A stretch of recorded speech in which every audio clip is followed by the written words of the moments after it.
اعوذ باللہ من الشیطان الرجیم، بسم اللہ الرحمن الرحیم۔ معزز ناظرین، السلام علیکم۔ میرا نام ڈاکٹر سلیم خان مروت ہے، اور آپ لوگوں کو معلوم ہے کہ میں علی یوسف ہاسپٹل ایبٹ آباد میں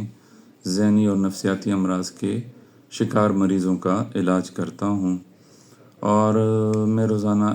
کوئی نہ کوئی موضوع لے کر آپ لوگوں کے سامنے حاضر ہوتا ہوں، جس کے ذریعے میں آپ لوگوں کو نفسیاتی امراض کے بارے میں شعور اور آگاہی دیتا ہوں۔ آج میں ذرا ایک نئے اور مختلف قسم کے موضوع پر بات کرنا چاہتا ہوں، جس کا تعلق ڈپریشن یا ذہنی دباؤ سے ہے۔ آج تک ذہنی دباؤ یعنی ڈپریشن کے بارے میں یہ کہا جاتا رہا ہے کہ یہ دماغ میں کیمیائی جو مرکبات ہوتے ہیں ان کی کمی کی وجہ سے ہوتا ہے، یعنی ڈوپامین، سیروٹونین، ایڈرینلین، نور ایڈرینلین، ان کی ڈیفیشنسی یا ان کی کمی کی وجہ سے یہ مرض ہوتا ہے۔ لیکن لانسٹ میگزین ہے، ایک بڑا مشہور میگزین ہے، لانسٹ میگزین 2024 میں ایک سٹڈی پبلش ہوئی ہے، جس کے مطابق یہ دراصل کیمیائی مادوں کی کمی کی بیماری نہیں ہے، بلکہ ذہن کے جو دماغ کے جو خلیے ہوتے ہیں ان کی آپس میں جو کنیکشن ہوتی ہے، ان کا جو دماغ کے خلیے آپس میں جڑتے ہیں ان کا کنیکشن ہوتا ہے، اور ان کنیکشنز کو سائنیپسس کہتے ہیں، اور ان کے بیچ میں جو سائنیپٹک ایکٹیویٹی ہوتی ہے اس کے ذریعے ہمارا دماغ مختلف قسم کے عمل کرتا ہے۔ تو لینسٹ کی اس نئی سٹڈی کے مطابق یہ دماغ کے مختلف کیمیکلز کی صرف ڈسٹربنس نہیں ہوتی، بلکہ دماغ کے سیلز کے درمیان رابطہ منقطع ہو جاتا ہے۔ اس کی مثال اس طرح ہے کہ جیسے ایک آپ کا دماغ ایک بہت بڑا شہر ہے، اور اس میں گھر ہیں، اس میں دفتر ہیں، اس میں اسکول ہیں، اس میں سڑکیں ہیں، اس میں نیٹ ورک کے رابطے ہیں، اس میں مختلف طریقے سے کمیونیکیشن ہوتی ہے۔ تو ڈپریشن میں ہوتا کیا ہے کہ یہ جو نیٹ ورکنگ ہے، جو یہ اسکول ہیں، یہ سڑکیں ہیں، یہ جو رابطے ہیں، یہ جو فٹ پاتھ ہیں، یہ جو گھروں کے بیچ میں گلیاں ہیں، یہ ان میں ڈسکنیکشن ہو جاتی ہے، یعنی نیٹ ورک ڈسکنیکٹ ہو جاتے ہیں۔ برین ایک مشین ہے، اور یہ ایک نیٹ ورکنگ سسٹم کے ذریعے کام کرتا ہے، اور ڈپریشن میں کیا ہوتا ہے کہ برین کے سیلز، نیورونز جن کو ہم کہتے ہیں، برینز کے خلیے کہتے ہیں سب سے چھوٹا جسم کا حصہ جو خلیہ ہوتا ہے، جو کہ نظر نہیں آتا، وہ دور خوردبین میں نظر آتا ہے۔ تو برین کے خلیوں کے درمیان کنیکشنز، یعنی یہ دو چیزیں مثال میں آپ کو بتا رہا ہوں، ان کے درمیان ایک کنیکشن ہے، اور یہ کنیکشن ایک راستے کی شکل میں ہے، ایک گلی کی شکل میں ہے، یہ ٹوٹ جاتے ہیں، یہ خراب ہو جاتے ہیں۔ تو ان کنیکشنز کی خرابی کی وجہ سے ڈپریشن کی بیماری کی مختلف علامات لوگوں میں ظاہر ہوتی ہیں، جن میں موڈ کا خراب ہونا، نیند نہ آنا، کسی چیز میں دل نہ لگنا، سستی کا رہنا، تھکاوٹ محسوس کرنا، ان چیزوں میں دل نہ لگنا جو پہلے آپ کو اچھے لگتے تھے، لوگوں سے ملنا جلنا اچھا نہ لگنا، زندگی سے مایوسی محسوس کرنا، اور ڈپریشن کی وہ ساری علامات جو میں اکثر بتاتا رہتا ہوں، ایون یہاں تک کہ آپ کا زندگی سے مایوس ہو جانا اور آپ کا خودکشی کے بارے میں سوچنا۔ تو طریقہ علاج میں سائیکو تھراپی، میڈیکیشنز اور میڈیٹیشنز اور فزیکل ایکسرسائز یعنی جسمانی ورزشیں ان رابطوں کو دوبارہ جوڑنے میں مدد دیتی ہیں۔ تو جب یہ رابطے دوبارہ جڑنے لگتے ہیں تو دماغ کے وہ سلسلے جو آپس میں کنیکٹڈ نہیں رہتے، جن میں انسان کے دماغ کے مختلف فنکشنز کام چھوڑ دیتے ہیں، پری فرنٹل کارٹیکس، ایمیگڈلا،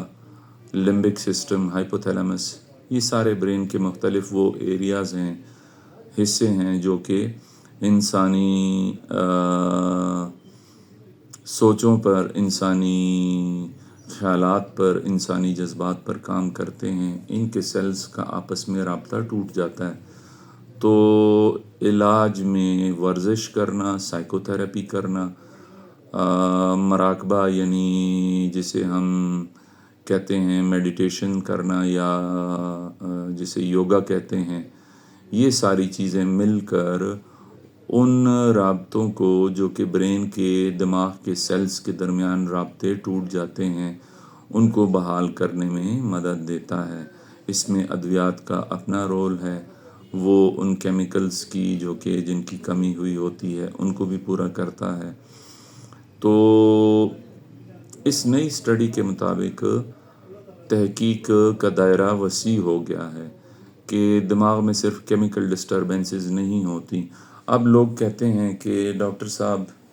مجھے تو دنیا میں کوئی غم نہیں ہے، مجھے تو کوئی مالی پریشانی نہیں ہے، مجھے تو کوئی ٹینشن نہیں ہے، مجھے تو کوئی مسئلہ نہیں ہے، تو پھر مجھے کیوں ڈپریشن ہے؟ تو اس کا جواب یہ ہوتا ہے کہ انسانی جسم میں کسی جگہ پہ بھی کسی بھی وقت کسی بھی وجہ سے خلل آ سکتے ہیں، اور وہ خلل جو ہوتے ہیں وہ مختلف قسم کی علامات کے اظہار کا ذریعہ بنتے ہیں۔ تو جس طرح برین میں مختلف ایسے کیمیکلز سیکریٹ ہوتے ہیں جو برین سیلز کو ڈیمیج کرتے ہیں، یا مختلف وائرل انفیکشنز ہو جاتے ہیں، یا مختلف سائیکولوجیکل نفسیاتی جو صدمے ہوتے ہیں، وہ دماغ چونکہ انتہائی نازک یعنی دماغ جسم کا ایک نازک حصہ ہے، تو وہ ان صدمات کو، ان چوٹوں کو، ان کیمیکل یعنی کیمیائی صدموں کو برداشت نہیں کر پاتا، اور سیلز کے درمیان کنیکشن ٹوٹ جاتا ہے، جس طرح بجلی کی تاریں کاٹ دی جاتی ہیں۔ تو پھر ان کو جب تک بحال نہ کیا جائے تو جسم کے، دماغ کے مختلف فنکشنز صحیح کام نہیں کرتے، یاداشت کام نہیں کرتی، نیند نہیں آتی، دل نہیں لگتا، اور انسان ڈپریشن کا شکار رہتا ہے۔ تو اس نئی اسٹڈی کے حساب سے میڈیکیشنز کے ساتھ ساتھ، جس طرح میں ہر ویڈیو میں بات کرتا ہوں، کلینکل سائیکالوجسٹ کا بہت رول ہے، لیکن کلینکل سائیکالوجسٹ وہ کہ جس کی پراپر ٹریننگ ہوئی ہو، جس کو سائیکو تھراپی آتی ہو، نہ کہ وہ آپ کو نماز، روزہ، حج، زکوٰۃ اور عبادات کے بارے میں بتائے، نہ کہ وہ مولوی بن کے آپ کو کہے کہ اتنی دفعہ یہ درود پڑھیں اور اتنی دفعہ یہ دعا پڑھیں۔ یہ سائیکو تھراپی نہیں ہے، یہ ڈونگی بابا والا کام ہے۔ سائیکو تھراپی جو ہے وہ ایک پراپر سائنس ہے، ایک طریقہ علاج ہے، اور اس کی باقاعدہ ٹریننگ دی جاتی ہے، اور جس کو سائیکو تھراپی کی ٹریننگ نہیں ہوتی تو وہ مریضوں کو یہ طریقے بتاتے ہیں کہ آپ اتنی دفعہ سر کے بل کھڑے ہوں، اور ایک ٹانگ پہ کھڑے ہو کہ آپ 5 دفعہ دائیں سائیڈ سے ناک سے سانس لیں، پھر دوسری ٹانگ پہ کھڑے ہو کے 5 دفعہ بائیں ناک سے سانس لیں اور فلانا درود پڑھیں۔ تو یہ سائیکو تھراپی نہیں ہے، یہ ڈونگی پن ہے، ڈبہ پیری ہے۔ پراپر کلینکل سائیکالوجسٹ کو پتہ ہوتا ہے کہ کلینکل سائیکالوجی میں سائیکو تھراپیز کیا ہوتی ہیں اور کون سے پیشنٹ کو کون سی سائیکو تھراپی کام کرے گی۔ اس کے علاوہ یوگا اور میڈیٹیشن کا دنیا میں ذکر ہوتا ہے، تو ان کا بھی بہت بڑا رول ہوتا ہے۔ اور اس کے علاوہ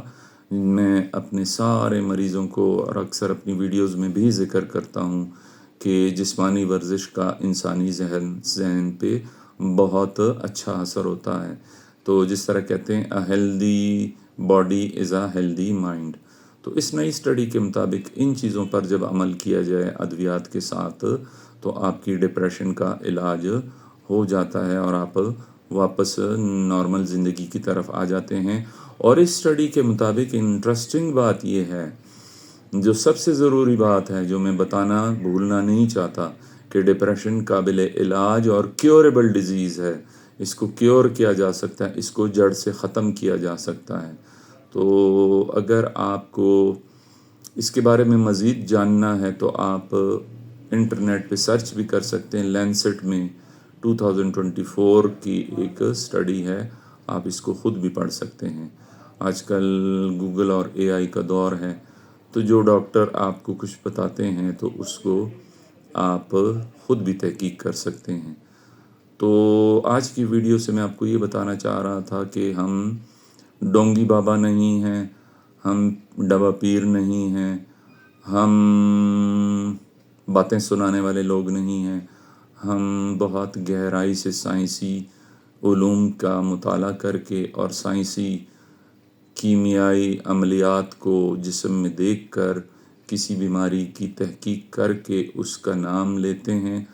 اور پھر اس کا طریقہ علاج بتاتے ہیں. تو آپ کے ارد گرد اگر کسی کو ڈپریشن کی بیماری ہے تو اسے آپ لازمی سائیکیٹرسٹ کے پاس لے کر جائیں. اگر آپ کو خود ڈپریشن کی بیماری ہے تو آپ سائیکیٹرسٹ کے پاس جائیں اور آپ کو انشاءاللہ شفا ملے گی. تو میری آج کی ویڈیو مجھے یقین ہے کہ آپ کی آنکھیں کھولنے کے لیے ایک نئی بات ہوگی، اس لیے کہ میرے لیے یہ ایک نئی بات ہے. میں جب بھی کوئی ویڈیو میں کوئی بات کرتا ہوں تو وہ میں تحقیق کر کے اس پہ پہلے خود پڑھ کے آپ لوگوں کے ساتھ بات کرتا ہوں. میں جب ماں کے پیٹ سے پیدا ہوا تھا تو اس وقت مجھے سائیکیٹری نہیں آتی تھی، میں وہاں سے سائیکیٹری سیکھ کر نہیں آیا. میں نے ساری عمر کتابیں پڑھی ہیں اور تقریباً 37 سال کا تجربہ ہے، اور اس کے باوجود بھی میں کتابیں پڑھتا ہوں اور اس کے حساب سے آپ لوگوں سے بات کرتا ہوں. تو امید ہے آپ لوگوں کو میری آج کی اس نئی بات کا کچھ نہ کچھ فائدہ ہوگا. تو اپنے دل و دماغ کا، اپنی روح اور جان کا خیال رکھیں اور اپنے ارد گرد کے لوگوں پر نظر رکھیں، اپنے فیملی ممبرز پر نظر رکھیں. اگر کسی کو ڈپریشن ہے تو اسے ڈبا پیر ڈونگی بابا سائیکالوجسٹ کے پاس، آج کل سائیکالوجسٹس بھی مشرومز کی طرح اگ رہے ہیں ہمارے معاشرے میں، جن کو کچھ نہیں پتہ ہوتا. وہ آپ کو صرف نماز، روزہ، حج، زکوٰۃ اور مختلف